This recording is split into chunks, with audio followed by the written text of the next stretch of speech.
Hello, The Life of Chai back with another how-to video. Today we will be cutting and preparing a papaya to be frozen.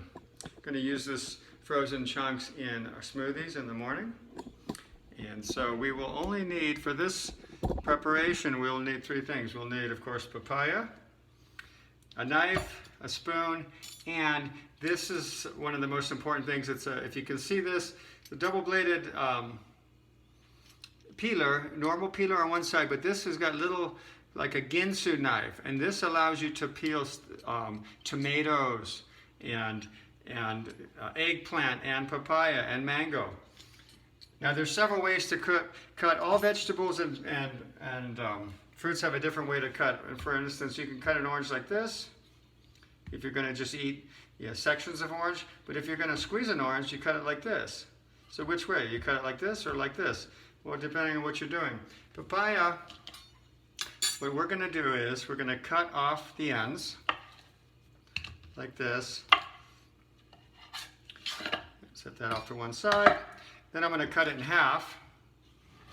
Now I use one of these little plastic that I get from the mushrooms. I save this as a little kitchen receptacle when I'm cutting vegetables. So it's a way to recycle, and it's a handy way to keep your kitchen clean.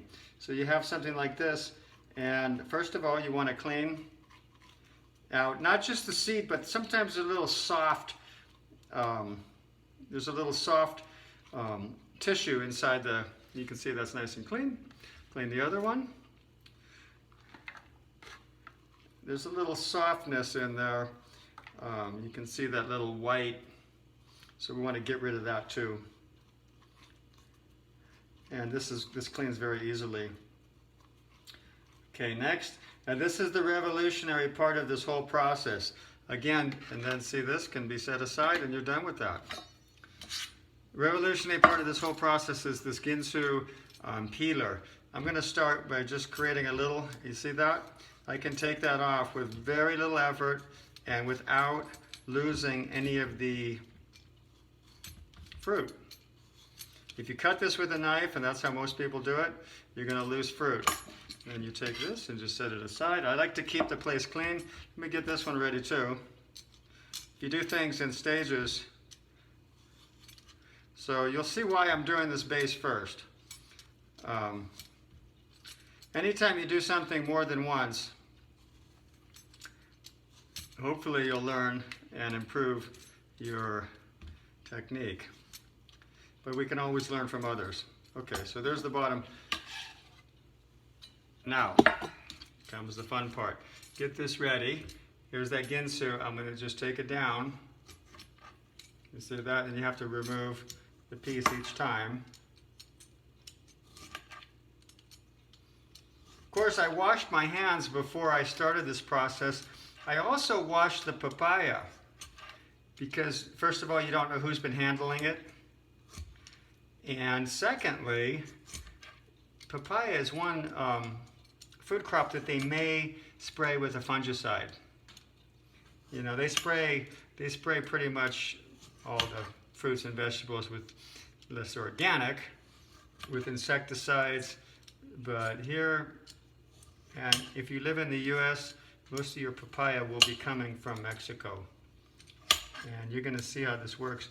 See how easy that is? Just go down, go down, go down, remove a couple pieces there. You don't, when you make a smoothie, you don't want to find the skin in your smoothie. Okay, so I just went around. I'm going to check, and I'm just visually looking at it. It looks good. Remove the skin. Again, keep your work area clean. I have little paper towels already pre-cut also to keep things clean. Okay, let's do this side. Doesn't take very long. Again, I set this board. If I was here, my fingers would be hitting and I'd only be coming about halfway down. So I moved the papaya off to the side where I can even move it off like this, and then I have that little extra space to go all the way down. You can see by making this band, then it's just one piece of work once, and I missed a little bit right there, and you just go, and again, you can use this for eggplant and for mango. Okay, so I don't know if you've ever tried to cut or peel a eggplant or a mango. You can also use it for a tomato if for some reason you had the need. You see that? And so I got this at Bed Bath & Beyond, but you can find it online. These things, anytime you find some, there's a lot of gimmicky kitchen items, but this is one that actually is worth its weight in gold. Okay, so I'm done with this. It's going to get washed. Take this off, and again, keeping everything clean. Here's how that little bowl works. See that? That just goes in the trash. And if everything is nice and clean in the kitchen, little paper towel, wipe that. This is all clean. And then, so now how do we cut this? So we're going to do 2 cuts. First, like that, turn it on side, and then, I guess it's more than 2 cuts, but beautiful papaya. And then I'm going to go like this and like that. Now those chunks are about the size I want for my smoothie. And I usually use about 10 pieces.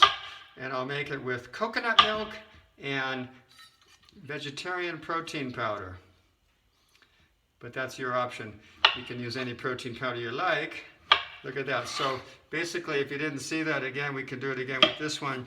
First you cut it in half that way, and then usually I do 3 cuts. And then here, square it up, you do 2. And so the pieces are pretty much the same size. One more.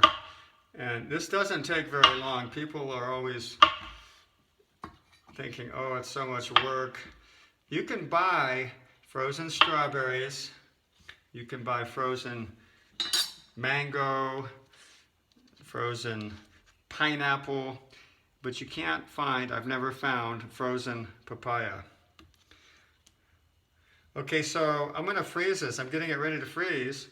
And the only thing is, when it freezes, tomorrow I'm going to take it out and put them in a Ziploc bag. They're going to be individually frozen, so you don't want them to touch. You want to get them all spaced out without touching. You see how easy that is? The other thing is, make sure you pick a papaya. I try to find the smaller one.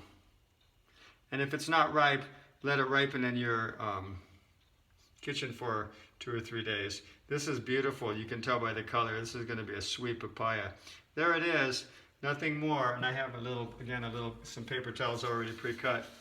Don't need to do it. It's ready to put in the freezer. Thank you for joining me. You see how easy that was? Subscribe, please. We'll be doing more how-to videos.